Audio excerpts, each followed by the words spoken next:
안녕하세요. 반갑습니다. 저는 현명리 생각 서승현입니다. 이 시간은 애처가 사주에 대해서 함께 알아보도록 하겠습니다. 애처가 사주는 재성과 관련이 깊다고 합니다. 대체적으로 재성이 기란작용을 하고 동시에 아름답게 식상으로 생조를 받고 있는 경우입니다. 일명 식상생재라고 합니다. 하지만 이 식상생재에도 약간의 차이점이 존재합니다.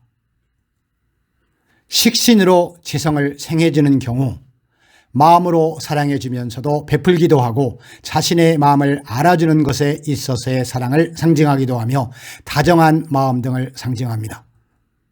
상관으로 재성을 생해주는 경우 성적인 관계나 말로 사랑을 해주거나 마음을 알아줌으로써 사랑을 해주는 것입니다. 두 경우의 공통점은 모두 여자의 마음을 잘 알아주는 데 공통점이 있습니다. 여자는 본래 자신의 마음을 잘 알아주고 맞춰주는 사람에게 더욱 끌리게 됩니다. 그래서 그런지 위와 같은 사주를 이루고 있으면서 외모까지 준수할 경우 여자에게 인기가 많은 남자라고 할 수 있습니다.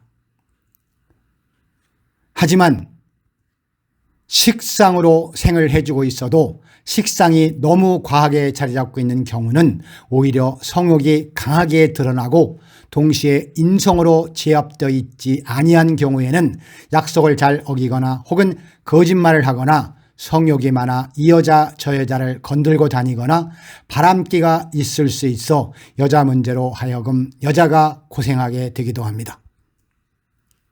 재성이 매우 왕하게 자리 잡고 있는 경우 내 여자에게도 잘해주지만 다른 여자에게도 잘해주는 사람입니다. 여자에게 함부로 대하는 타입이 아니라 대체적으로 순하게 대하는 사람이라고 할 수 있습니다. 여자를 좋아하거나 여자를 밝히는 사람에 있어 그렇게 여자에게 심하게 학대를 하거나 못살게 구는 사람의 경우는 드물다고 할 수 있습니다. 식상으로 죄를 생해주되 너무 과하게 식상이 있지 않고 적당히 자리를 잡고 있으면서 재성이 너무 왕하게 자리 잡고 있지 아니하고 특히 일지에 재성이 청하게 남아있는 경우 애처가일 가능성이 높다고 할 수 있고 이 외에도 일지에 식상을 깔고 있으면서 이가 깨져 있지 않고 적당히 주변에 있는 재성을 행해줄 때도 애처가라고 할 수 있습니다. 재성은 여자를 상징하고 또한 식상은 베푸는 것 외에도 여자의 관점에서 보게 된다면 여자의 마음을 알아주고 여자에게 잘해 주려고 하는 마음을 쏟아붓는 경향을 상징하기 때문입니다. 하지만 무엇이든 과하면 오히려 장점보다는 단점이 두드러져 흉하게 작용할 수 있으니 조심해야 합니다. 또 재성이 기신의 역할을 하고 있으면서 식상의 생을 받아 기색에 왕하게 자리 잡고 있는 경우 여자의 마음을 잘 알아주면서 잘해주는 것 같지만 나중에는 원망을 사게 되기도 하거나 혹은 여자로 하여금 구설수에 오르게 되는 경우도 있습니다. 내가 애초에 재성을 감당할 수 있는 힘이 없으니 여자가 떨어져 나가게 되거나 혹은 나쁜 인연으로 남게 되어 원망을 사게 되는 수가 있습니다. 결론입니다.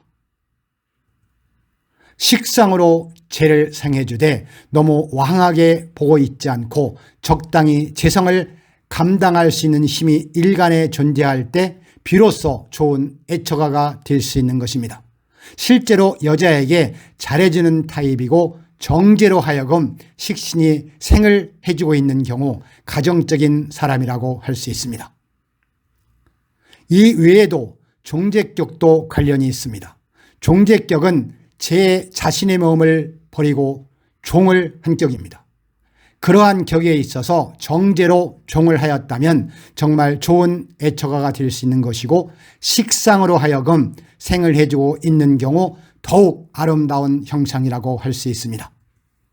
하지만 이런 종격이라도 편재의 세가 더욱 강하게 자리 잡고 있거나 혹은 편재에 종을 한 명의 경우 여자에게 잘해주는 타입이라고 할 수는 있으나 바람기가 심하게 드러날 수 있습니다. 정제의 힘이 약하게 드러나면서 편재의 힘이 강하게 드러나는 경우로 예를 들 수 있습니다.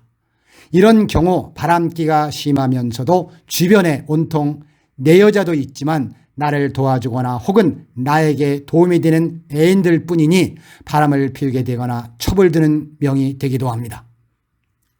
또한 일지에 정편제를 깔고 있으면 애처가라는 말이 있습니다. 그것은 사주 전체에 대한 이해 없이 단식 판단을 유도하는 방법이라고 할 수 있습니다.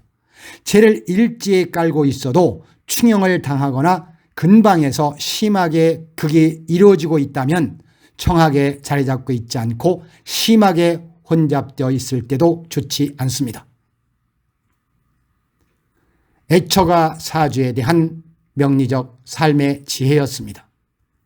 목처럼 의욕, 화처럼 열정, 토처럼 믿음, 금처럼 의리치조, 수처럼 지혜롭게 살아가는 사람은 아름다운 인생의 바탕 위에 넉넉한 행복을 만들어갑니다. 현명리 생각은 언제나 여러분의 건강과 안녕을 기원하며 부자 되시기를 응원합니다. 자, 이 영상이 다소라도 도움이 되셨다면 좋아요, 구독 부탁드립니다. 감사합니다.